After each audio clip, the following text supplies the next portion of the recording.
All right, let's unbox this flash.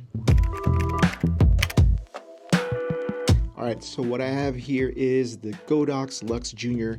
It's kind of like a retro styled flash that is very, very, very unique. And let's just unbox it and kind of just talk through it while we're unboxing. I got this on Amazon.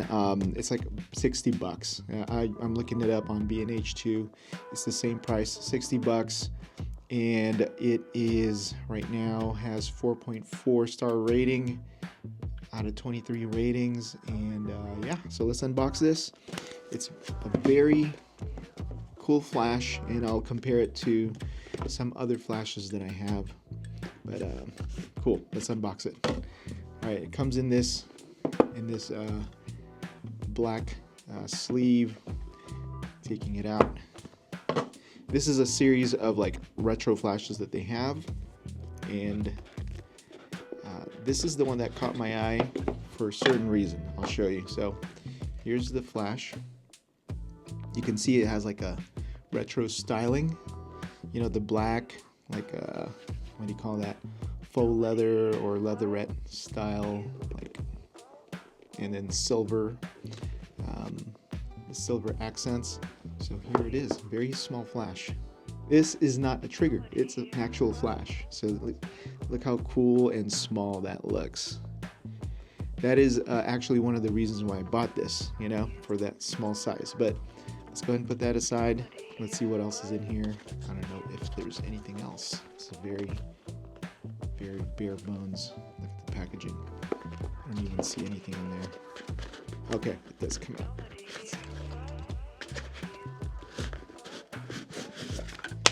Okay, so this looks like instructions here, and a sync cord, and a little pouch. All right, so that is it as far as the box. I actually got this like a month ago, and I just haven't had a chance to unbox it. But the reason why I got this is to do just when I'm doing events, sometimes, like especially like weddings, I just want a small flash sometimes, and I really like the look of direct flash. It's kind of in vogue right now too. So and I just usually am shooting at a high ISO anyway, so I don't need the most powerful flash, and I need it on my camera as opposed to off camera, which I know seems more professional. But I think just in the recent like 5 to 10 years, somewhere in that range, people got used to film photography again, and it started coming back and got really popular, and the look of on-camera flash started to become, go back in style. So you didn't really need to do all that fancy like off-camera flash. Honestly, like on-camera flash, if you capture the moment just right and you got good composition, it looks, that's what really matters. You getting the moment. Sometimes fiddling with off-camera flash is just like, man, it's just so much hassle sometimes. And although I've gotten accustomed to it and I know how to use off-camera flash, sometimes this is just, the simpler the better. So I use these guys. It's a Godox. I don't even know. I'll just put up the model number of this, but this one of their smaller flashes, TT something like that, and it works off of 2 AA batteries. I put this with a bounce card that, out of foam, that I just stick on there with a bongo tie, because I can do direct flash like that, or I can bounce up to the ceiling, or I can do a bounce with a card like that. So that just softens the light just a tiny bit, and it makes the surface, the flash, the light surface, a little bit bigger than if you were to do this. Turned on. So the reason I got this is because I had 2 of these. One of them broke, just the hot shoot, just the connection failed on me. So it's made out of plastic. So if you can see this, whoops, this is what I hate about like Sony flashes. I mean, just because they have that multi-shoe interface, you sometimes have to, I think there's a design like you're just, there's some design limitations where you have to have a lot of plastic on your hot shoe, on your connector. And so that's one kind of negative about like Sony flashes and Sony connections, you know, for flashes. Cool thing with this is it's a manual flash, so it doesn't need all that fancy like connectors. So it uses a very basic like 1-pin connector, like for just, it's just a manual flash. So all that does is it triggers the flash. And yeah, so enough talking. Sorry about the rambling, but here's why. Let's kind of read over the stats really quick while I show this. Look, man, this is tiny. It's like, let me show you the trigger. So this is my like Godox, also known as Flashpoint triggers. It's just as big as that, as a trigger, wireless trigger. Isn't that? I think that's cool. That's like one of the reasons why I got it. Some people might hate the manual flash kind of thing, but honestly, if you want to learn flash, you want to use something like this. If you have no idea on how to use flash, this is one of like the best flashes, I think, or the style of flashes to get, because you have manual settings here.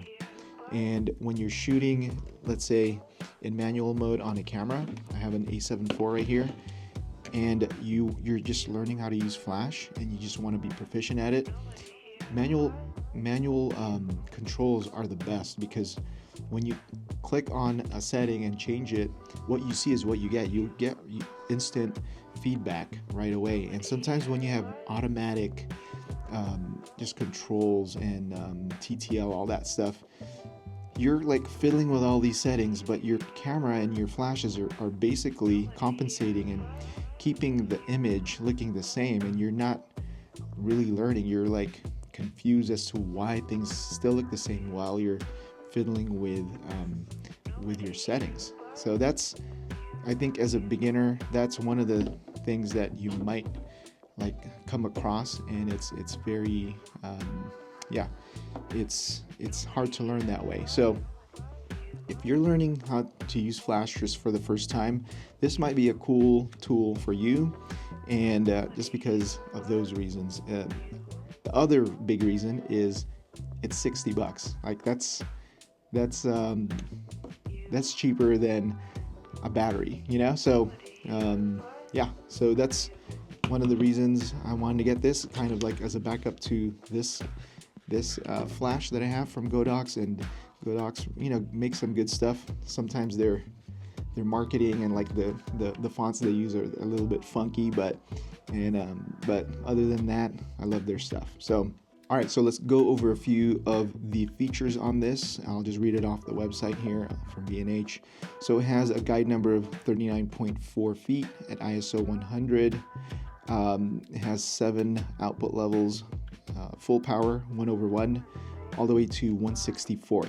So that might be a limitation. It doesn't go very low on the power scale, but to begin with, it's not that powerful of a flash. So if you're shooting kind of just like close range, like if you're a wedding photographer or doing documentary type of stuff, you might need to be close anyway to your people. So that shouldn't be an issue.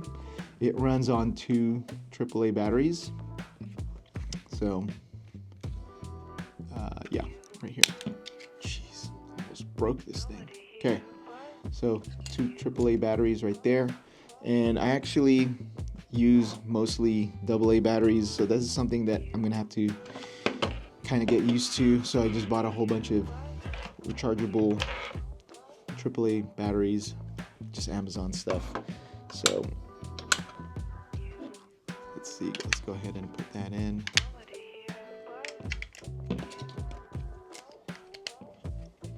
So there you go. So 2 AAA batteries. Why did I close it? 2 AAA batteries goes in right there. I mean, those are AAAs, so you could kind of see for, you know, just as reference how small this flash is. Let's see what else. Let's look at specs. So yeah, it says automatic non-TTL. So there's no TTL. There's no automatic. Your camera, the new fancy mirrorless cameras will not be able to communicate with this and tell it like what power to shoot, you know, at what power. It's all manual, and there's like some kind of automatic, like a fake automatic setting in here that uses some light sensors and stuff, but let's go over that in a little bit. So yeah, it's fully manual with a fake automatic setting. Let's see what else. It's funny. It's like, no. Like all these settings, it can't do anything, basically. And it's 0.8 pounds. It's not even a pound. 4.6. No, that's the box weight. So that's not even, it's actually 4.6 ounces is the actual dimension, weight of the flash itself. Dimensions, it's 2.9 inches by 2 inches by 2.8. So it's almost like it's tiny. All right, so you can see the light, the LED light turned green. It was red when I turned it on. So when it's red, that means it's not powered up yet. You can't shoot a flash, you know, you can't pop a flash yet. Once it turns green, then you can go ahead and do that. So let's go ahead and look at this really quick. I'm gonna change my angle here really quick so you can see. Let's do a top-down view. All right, by the way, I'm shooting on my DJI Pocket 3, and I am trying to simplify my workflow here in editing just by using one camera and switching views whenever I need to. So thanks for asking. But anyways, here's the flash, and here's what I'm talking about. Super simple controls here. So right here we have an on and off, and it actually has 3 settings here: off, manual, and auto. So the auto is not really a full auto. You kind of have to set these parameters here, and it will kind of figure out a little bit on how close your subject is, and will pop a flash depending on the closeness of your subject. But for our intents, you know, for what I'm doing, you know, what I got this for, I'm shooting this on manual, and basically right there is all your, right here, sorry. All right, this is all I'm changing when I am shooting. I can go from full power, half, quarter, 1/8, 16th, 32nd, and 64th power, and that is really it. That's all you're controlling. I think you can do some other, you can finesse the flash a little bit, or just the output, just by using your controls on the camera. Like you can go in little segments, you know, like in between stops, because these are full stops right here. Because when you go from full power to half power, it's basically 1 stop of light, and vice versa. It keeps going in like half of what you previously had. Okay, so if that's confusing to you, maybe I'll do another video on how to learn flash photography using this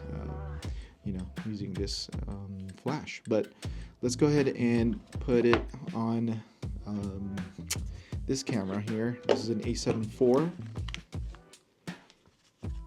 I'm going to use this 24mm f2.8. It's a full frame lens. It's a G series lens, and it has an aperture ring. And this is kind of what I wanted to show you. So you put this on your camera. Let's see if it shoots. I'm kind of here along for the ride, along with you guys here. All right, let's see. Am I on? Oh, we're on. We're on video mode. Okay, so this is, I'm not messing with the settings. I'm just want to see if it, a little fire. are still on video mode. Why?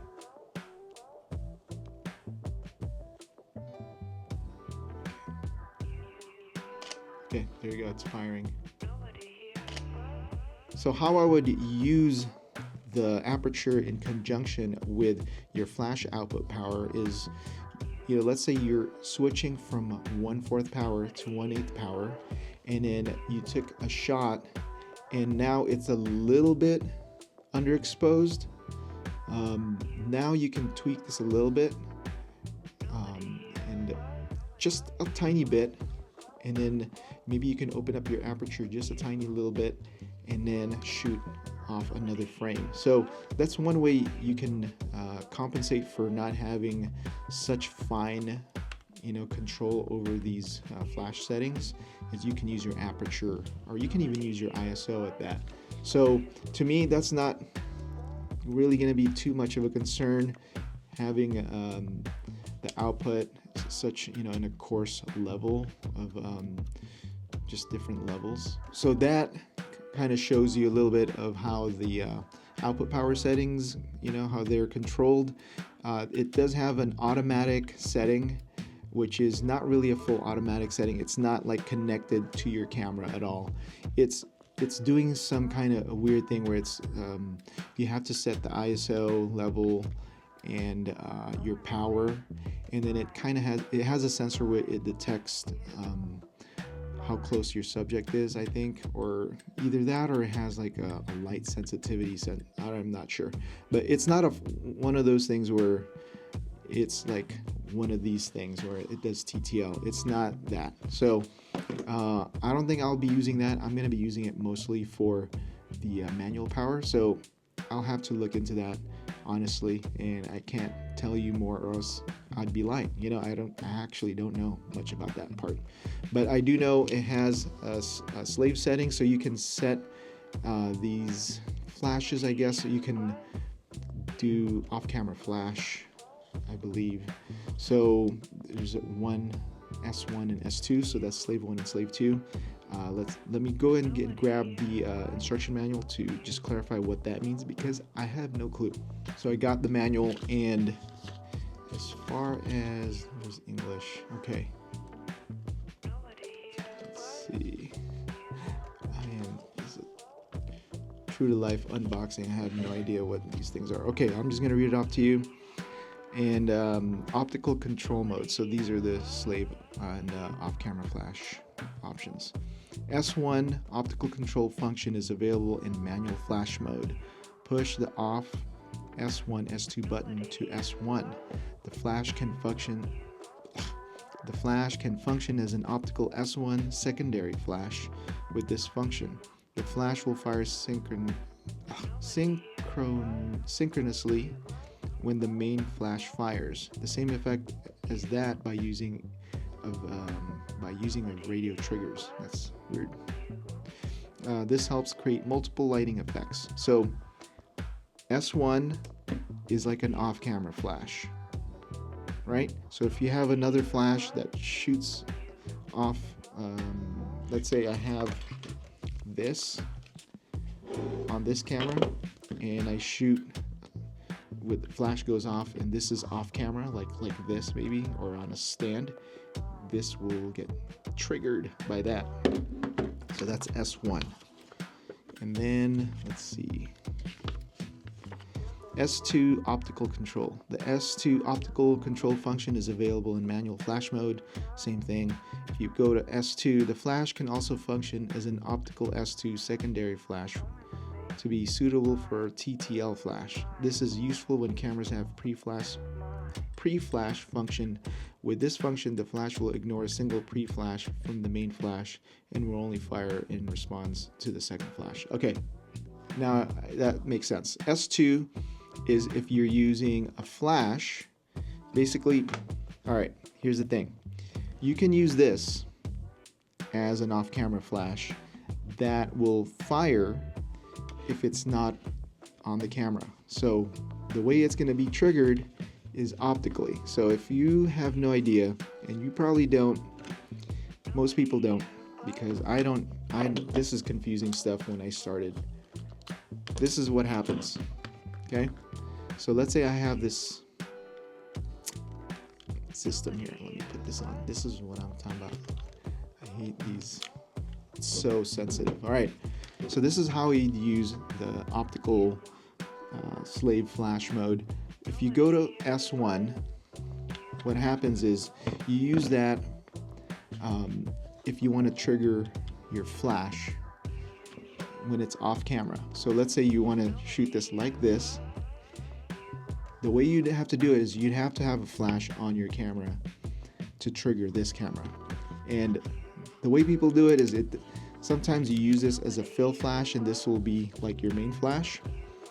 But just long story short, you can use the flash that fires off of this to trigger this flash. So the way these different S1, S2, so if your flash has a pre-flash, you want to use S2, because what that does is it won't trigger on those pre-flashes.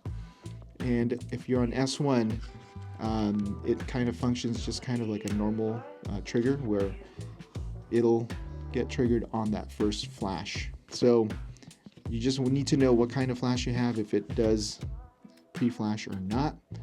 If you have pre-flash, you go S2. If there's no pre-flash, you go to S1. And hopefully that makes sense. That's the way I read it. There's a little bit of like grammatical errors on the instruction manual, but that is the slave function on these flashes. Other than that, let's see, what else do we have? Let's look at this, because I know there's where's the cable that came along? All right, there's a sync cable that came along with this camera, and the way that works is, let's say you want to trigger this flash not through the hot shoe. Let's say you want to hold it like a little bit away from the camera. You can use this and basically click that sync cable in, and then this goes on your camera. You're gonna have to have a longer cable. I'm assuming this looks like a really short cable, and this video is getting long, so I apologize. But if you're interested in getting this flash, this might be of interest to you. So usually this is how it works. You'll have this. Does this even have a sync? So first of all, the A7 IV does not have a sync cable connection. This will be probably, you'll have to get a hot shoe to a sync connector. So this will go, it kind of goes like a little thing that pops into your flash with a sync connector, and then you put this end right here, and what happens is you can play around with the flash just being off camera, which is, you can do that, it's fun, but that's not why I got this flash. I want to use it on camera just like this kind of retro style. Here we go. Oh, it's not on. Am I on? Let's see.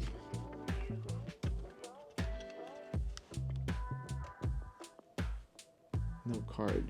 Is it firing? Anyways,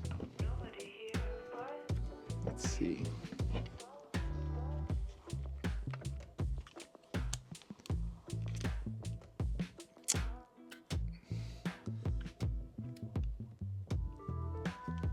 Automatic, manual.